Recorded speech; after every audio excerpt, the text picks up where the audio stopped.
نہیں ہے اب ہم صبح سے شام تک بھی بیٹھے رہیں تو کوئی ایک پہلو جو رب نے آپ کو مقام دیا اس کو ہم پورا نہیں کر سکتے. تو میرا خیال ہے کہ اس کے لیے اتنا ہی کافی ہے، اس کے لیے اتنا ہی کافی ہے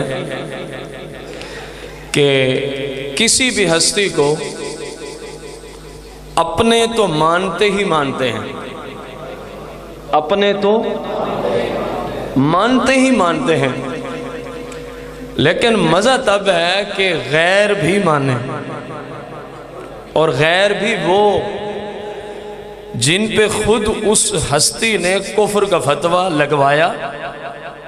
حرمین شریفین کے ائمہ، محدثین، مفکرین، فقہا اور مفتیان عظام سے جو مسجد نبوی اور مسجد حرام کے امام تھے، مسجد نبوی اور مسجد حرام کے مدرس تھے،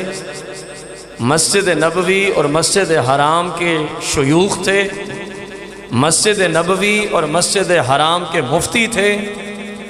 مسجد نبوی اس وقت تک نجدیوں کا تسلط حجاز مقدس پہ نہیں تھا. آپ پریشان ہو رہے ہوں گے کہ یہ کن کا نام؟ اس وقت سنی مسلمانوں کی حکومت ہوتی تھی. مسجد نبوی اور مسجد حرام کے خطبہ تھے، مسجد نبوی اور مسجد حرام کے ہی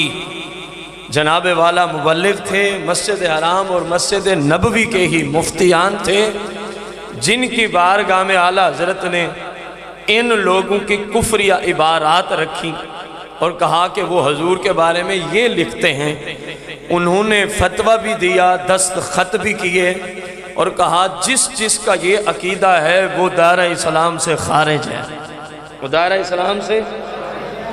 جن پہ علماء حرم نے، مفتیان حرمین شریفین نے کفر کا فتویٰ دیا. مزہ تو تب ہے نا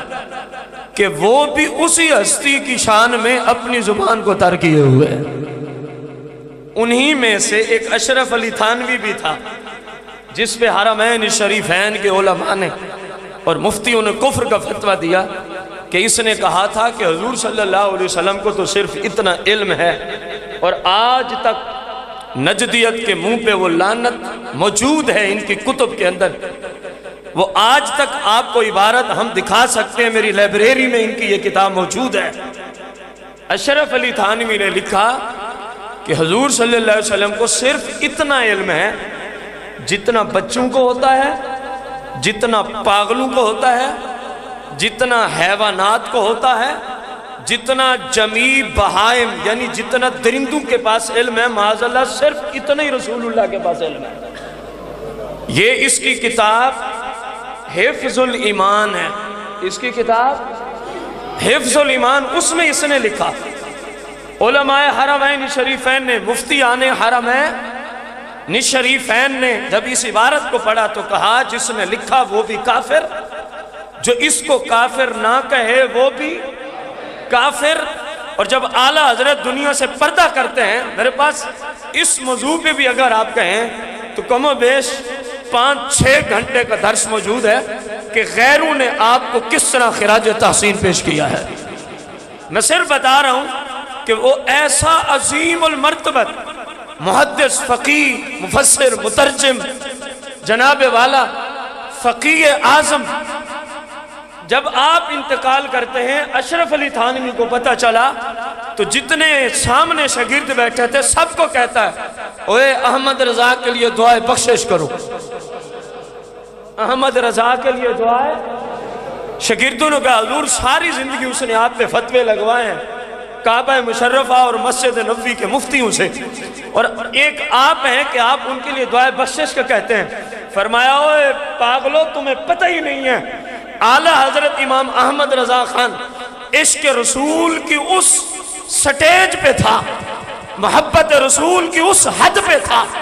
کہ ان سے اپنے حبیب کے بارے میں ذرا برابر بھی بات کرنا کسی کے حق میں وہ گوارا نہیں کرتے تھے. اور ہم نے ایسی باتیں کر دی تھیں، وہ تو عشق رسول کی وجہ سے ہمارے اوپر کفر کے فتوے دیتا تھا. باقی یہ مانی ہوئی بات ہے، ہمارے زمانے کا اگر کوئی محقق ہے تو وہ امام احمد رضا کی ذات ہے. اس سے بڑھ کے اور میں امام محمد رضا خان کا تعارف آپ کے سامنے کیا پیش کروں. ایک اور انہی کی نسل کا فرد کہتا ہے، پہلے لکھتا ہے کہ یاد رہے ہم پڑھے ہیں علماء دارالعلوم دیوبند انڈیا سے، یہ دیوبند ایک شہر ہے انڈیا میں، کہتا ہے وہاں پہ حالت یہ تھی، اس نے پہلے اظہار کیا کہ اعلیٰ حضرت کی کتابیں دیکھنا جرم، یہ اس مدرسے کا قانون ہے، اس مدرسے کے شیخ کی بات کر رہا ہوں جس نے کہا، ہمارے شیوخ نے ہمیں کہا کہ اعلیٰ حضرت کی کتابیں دیکھنا، بلند آواز سے، اعلیٰ حضرت کی تصنیفات کو دیکھنا ہی گناہ سمجھا جاتا تھا، ہمیں اتنا متنفر کیا گیا۔ کہتے ہیں لیکن ایک زندگی میں وقت میرے اوپر آیا کہ میری کہیں سے بھی تشفی نہیں ہو رہی تھی کوئی مسائل کی دنیا میں، تو میں نے کہا دیکھوں تو صحیح اس نے لکھا کیا ہے، یہ جو ہمیں روکتے آئے ہیں کہ ان کی کتابیں دیکھنی ہی نہیں ہیں، دیکھوں تو صحیح ہے کیا۔ کہتا ہے جب میں ان کے کتب کے اندر گیا تو میں نے یہ فیصلہ کیا، وہ دیوبند کا پڑھا ہوا دیوبندی کہتا ہے میں نے یہ فیصلہ کیا کہ ہمارے شیوخ تو آج تک صرف تعصب سے ہی کام لیتے رہے ہیں، اگر اس دنیا میں اس وقت کسی شخصیت کو محقق کو مدقق کو مفسر ہو محدث و مترجم اعظم کا اگر لقب دینے کے کوئی ہستی قابل ہے تو جس سے ہمارے استاد روکتے رہے ان کی کتابیں پڑھ کے پتہ چلتا ہے یہ ہستی تو صرف امام احمد رضا خان کی ہستی ہے۔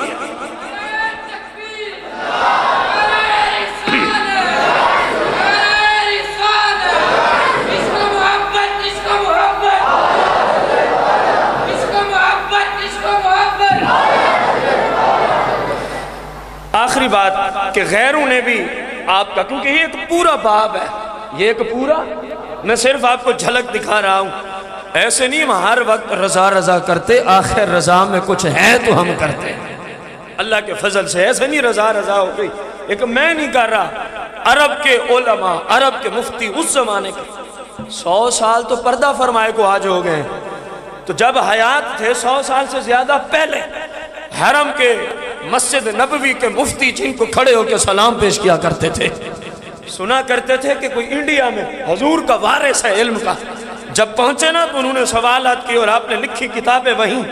بیمار بھی ہیں لائبریری بھی نہیں ہے، جب انہوں نے کتاب کو دیکھا تو کھڑے ہو کے سلوٹ پیش کر رہے تھے، کہا عربی تو ہم ہیں لیکن مصطفیٰ کے علم کا جو حق ہے وہ احمد رضا تم نے ادا کیا۔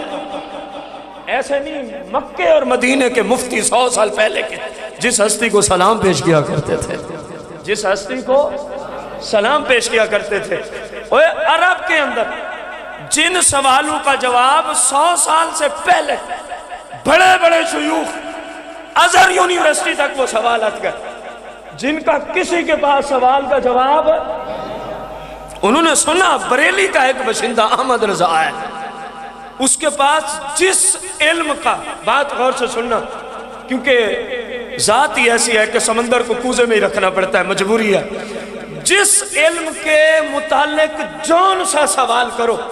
بس سوال کرنے کی دیر ہوتی ہے فوراً جواب دے دیتے ہیں،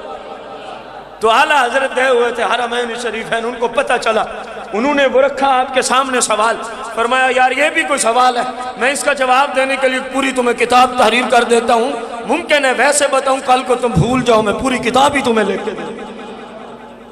تو جہاں عرب کے مفتی عاجز آ گئے ان کو اس مشکل سے نکالا تو امام احمد رضا نے نکالا، اس مشکل سے نکالا تو امام مانے یا نہ مانے، مانے یا نہ مانے، چپکے چپکے سے آپ کی کتابوں سے فیض لیتے رہتے ہیں۔ دیوبندیوں کے ایک بہت بڑے مفسر محدث علامہ مولانا انور شاہ کشمیری، کون نہیں جانتا ان کو، پوچھئے نا، کہتے ہیں بندے نے جب ترمذی شریف سیاستہ میں سے ایک کتاب ہے، جب ترمذی شریف اور کچھ اور کتابوں کی میں شرح لکھ رہا تھا تو مجھے تسلی نہیں ہو رہی تھی جو میں لکھ رہا ہوں یہ ٹھیک بھی ہے کہ نہیں ہے۔ شرح کرنا حدیث کی کوئی آسان کام نہیں ہے، حدیث کی شرح لکھنا یہ کوئی آسان کام، اندازہ لگائیں آپ۔ کہتا ہے میں لکھ رہا تھا تو مجھے اپنے شیوخ کی کتابوں میں کوئی تسلی،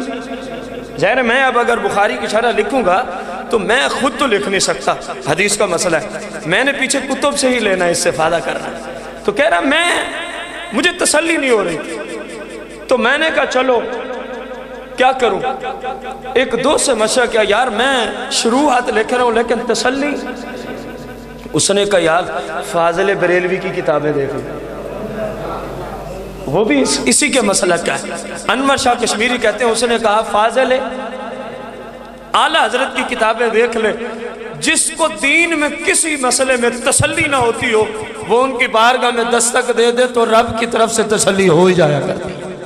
کہتا ہے میں نے دوست کی باتیں مان کر بلا جھجک شروع کر دیا اعلیٰ حضرت کی کتابوں کو دیکھنا۔ کہتا ہے میں نے جیسے ہی پڑھا نا تو میرے دل کو سکون آیا کہ ہاں اب انور شاہ کشمیری حدیث کی شرح لکھنے کے قابل ہو گیا۔ اور جن کی کتابوں کو پڑھ کے تمہارے اسلاف کہتے رہے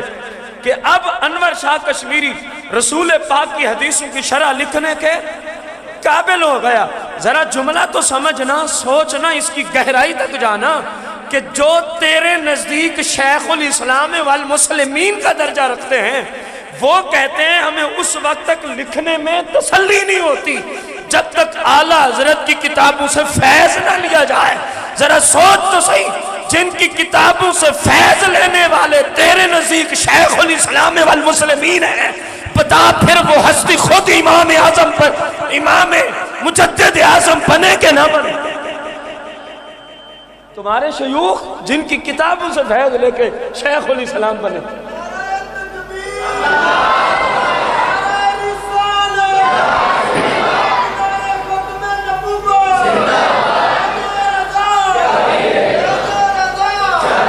آخر میں کہتا ہے فقیر نے اس بات کو یعنی آپ کی کتب کو پڑھنے کے بعد فیصلہ کیا ہے کہ امام احمد رضا ایک زبردست فقیر، ایک زبردست محقق، زبردست عالم دین ہے۔ یہ اور بات ہے، تعصب کی وجہ سے ہم نے اس کو کچھ اور ہی پیش کیا۔ کہنے لگا لیکن حقیقت یہ ہے اگر محقق کی تلاش ہو کسی کو تو امام احمد رضا کے دروازے پہ دستک دے۔ امام احمد رضا کے دروازے پہ اب آپ اندازہ لگائیں، جس ہستی کو غیر بھی مانے، جس ہستی کو، تو پھر اللہ نے اس کو اونچا مقام دیا ہوگا کہ نہیں دیا ہوگا؟